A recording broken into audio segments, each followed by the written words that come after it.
समस्या ये है कि इस्लाम धर्म में बैठे हुए कट्टरपंथी लोग जो हैं वो मॉडरेट्स की बात नहीं सुनते हैं। कारी साहब, हाफिज साहब की बातें नहीं सुनी जाएंगी। आप अभी देखिए कि एक AIMM वाला उठ के चला गया, सुप्रीम कोर्ट ऐसे करता है, वैसे करता है, ऐसे करता है। बाबरी मस्जिद का निर्णय आने पे भी ओवैसी साहब के सुप्रीम कोर्ट के प्रति कैसे बोलते हैं, सुप्रीम कोर्ट इज नॉट इनफॉलिएबल। नहीं, ये लोग वन वे नहीं चलेगा। जी जी, मैं प्राची जी, अजय आलोक जी के इन बात से मैं वन वे नहीं कह रहा हूँ, मैं वन वे नहीं कर रहा हूं। थोड़ा सा सॉरी कहते हुए मैं खत्म कर लूं। आलोक जी, हाफिज साहब मैं खत्म कर लेता हूं। केवल ये कह देना कि मुसलमानों में एक पक्ष कट्टरपंथ का है जो होने नहीं देगा, मैं इससे सहमत नहीं हूं। दोनों पक्षों की मैं बात कर रहा हूं। उसमें अनुराग भदौरिया जी भी आते हैं जो नहीं चाहते कि समाधान हो। बोले चलो, दोनों पक्षों के में ऐसे लोग हैं जो समाधान नहीं चाहते हो। मीडिएशन की बात है, लीगली प्रोसेस जो भी है। अरे वाइफ हस्बैंड के झगड़े को भी कोर्ट ले जाइए तो वहां भी कोर्ट कहती है कि एक बार मीडिएशन में आ गई, आपकी बात आ गई, पता बात बन जाए। आपकी बात आ गई, आपने जो सवाल किया उसका जवाब देंगे अजय आलोक जी, बोले। सुप्रीम कोर्ट ने अयोध्या मसले पे भी कोशिश की थी कि आपसी बातचीत से मसला सरल हो जाए। अभी आपने सबकी बात गिराई, जफर याद जिलियानी से लेके अशरफ अंसारी से लेके सबकी बात आपने कही, लेकिन कहीं ना कहीं वो बातचीत सार्थक नहीं हुई क्योंकि पक्ष नहीं चाहता था कि बातचीत से मसला निकले।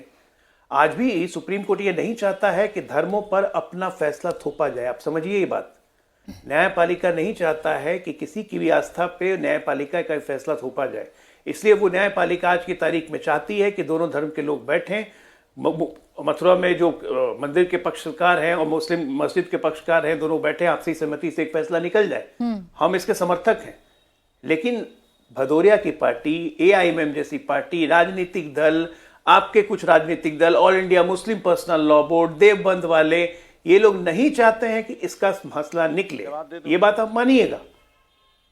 RSS शुरू से चाहता है, विश्व हिंदू परिषद चाहता है कि बातचीत से अगर मुसलमान मान जाए, हम बिल्कुल तैयार हैं, हम बिल्कुल तैयार हैं। लेकिन कट्टरपंथी इस्लामिक धर्म में ये नहीं चाहते हैं कि ऐसा हो। जब नहीं चाहेंगे तो न चाहते हुए भी न्यायपालिका को फैसला देना होगा। श्योरिटी चाहिए ना, मुस्लिम पक्ष को इस बात की श्योरिटी भी चाहिए, जिसका जिक्र अभी गुलाम सरवर साहब कर रहे थे कि 3 मंदिरों के बाद ये सिलसिला रुक जाएगा।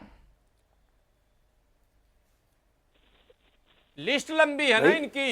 एक मिनट, आज की तारीख में काशी, ये 40,000 नहीं कोई लिस्ट लंबी नहीं है। मुस्लिम समाज भी कोई लिस्ट लंबी नहीं, कहां बात की जाए, किस जगह। अब आप 40,000 कहने वाले, अब आप उन्हीं की बात सुन लीजिए। अब या तो आप उनकी बात सुन लीजिए, या कभी संघ प्रमुख की बात सुन लीजिए, या BSP प्रमुख की बात सुन लीजिए, या फिर सरकार की बात सुन लीजिए। आपकी सुनूंगा। नहीं, तो 40,000 कहने वाले उनको ध्यान देने की जरूरत नहीं है। आज की तारीख में सबसे प्रमुख विवाद का, बिल्कुल, तो आज की तारीख में सबसे प्रमुख विवाद कहां है? अयोध्या सॉल्व हो गया, काशी है, मथुरा है, भोजशाला है, संभल है, यही 4 प्रमुख विवाद हैं। अगर इसको आपसी सामंजस्य से मान लिया जाए तो विवाद खत्म। दिक्कत क्या है? हम तो खुलेआम कह रहे हैं कि मानिए इसको, चारों को।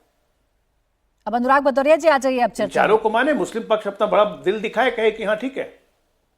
अनुराग भदौरिया अब देखिए, सवाल ये कि भारतीय जनता पार्टी के प्रवक्ता ने पहले ही बोल दिया कि आपसी समझौते से नहीं होगा, क्योंकि वो खुद ही मान रहे हैं कि वो नहीं मानेंगे, ये नहीं मानेंगे। जब आपने दिमाग में को बैठा लिया है, अरे ये ऐसे, और आपने ये मान लिया है कि आपसी समझौते से हम नहीं कोई मानेंगे, तो फिर क्यों नाटक कर रहे हैं टीवी? प्राची जी ऐसे तिलचट्टे हैं जो संसद में खड़ा होकर बोले कि राम लल्ला को अयोध्या की भूमि नहीं मानते, उनसे क्या बात सुननी है? हम लोगों ने देखा था अयोध्या का जब फैसला आ रहा था, तब भी इस तरह का बोला गया था आपसी समझौता से कर लीजिए। तो क्या आपसी समझौता आप लोगों ने कर लिया? तो आपके आपसी समझौता कैसा है वो मुझे पता है। आप अभी से कह रहे हैं कि नहीं होगा, तो इसीलिए कह रहे हैं ना कि सर्वोच्च न्यायालय का जो आदेश होगा, उस आदेश का पालन सभी हिंदुस्तान के लोगों को करना चाहिए। क्योंकि भारतीय जनता पार्टी कभी नहीं चाहती है कि देश के अंदर में विकास की राजनीति हो, वो धर्म के नाम पर राजनीति करना चाहती है।